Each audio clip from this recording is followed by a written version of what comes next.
We're going to have a smashing good time with today's recipe. Howard shows us how to make Parmesan smashed potatoes in the Mr. Food Test Kitchen. For years, we've been taught to be gentle when working in the kitchen.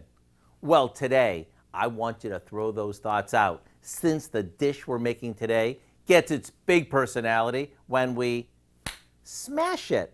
And when I say smash it, I mean in a good way.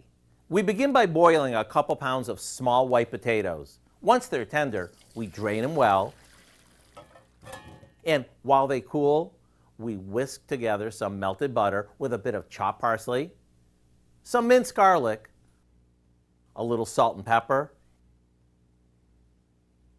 and a good amount of Parmesan cheese. Now for the fun part, we place our potatoes on a couple of baking sheets, and with the heel of our hand or with a large spoon, we gently smash the potatoes like this. The key is to smash it, but still keep it in one piece. We brush these with our butter mixture, and into a hot oven they go to crisp up. In about 20 minutes or so, we end up with potatoes that are crispy on the outside, tender as can be on the inside, and packed with flavor.